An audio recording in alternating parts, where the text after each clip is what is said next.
Begitu pula, pendapatan bank dari tabungan mudharabah itu rumusnya sama seperti tadi, yaitu proporsi pendapatan tabungan mudharabah dikali nisbah bagi hasil bank.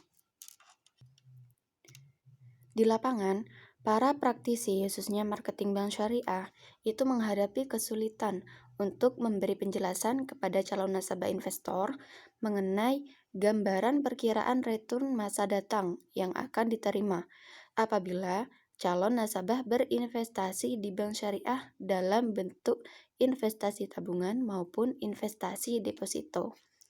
Hal tersebut terjadi karena bank syariah itu hanya memberikan informasi kepada nasabah investor besaran nisbah bagi hasil yang belum dapat memberi gambaran jumlah return yang akan diterima nasabah.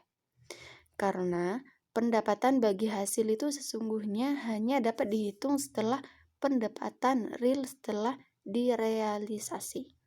Yang kedua yaitu bank syariah itu diperbolehkan memberikan janji pendapatan kepada nasabah investor. Ya, karena alasan tadi itu, pendapatan real itu hanya dapat diketahui setelah hasil investasi direalisasi. Nah, untuk menjembatani masalah tersebut, maka digunakan data masa lalu. Biasanya digunakan data return beberapa bulan sebelumnya. Nah, data return ini pun dibuat dalam bentuk tingkat persentase pendapatan bagi hasil dari rata-rata investasi pada bulan-bulan sebelumnya. Digunakannya satuan persentase rate indikasi ini, pada umumnya para nasabah mudah memperoleh gambaran dalam bentuk persentase yang biasa digunakan dalam perhitungan bunga bank pada bank konvensional.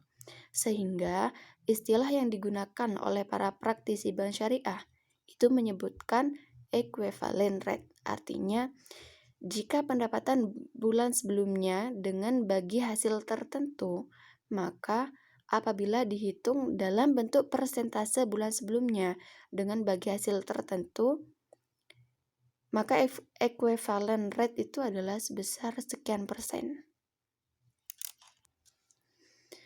Untuk menghitung equivalent rate, itu digunakan informasi jumlah hari dalam 1 tahun, misalnya 365 hari.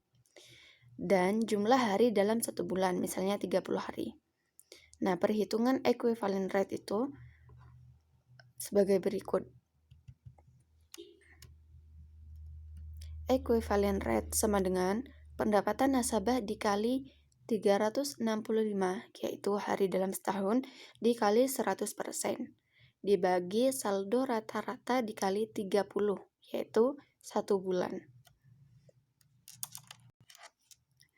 Setelah equivalent rate diperoleh, bank itu selanjutnya dapat menghitung bagi hasil nasabah perorangan pada setiap akhir bulan.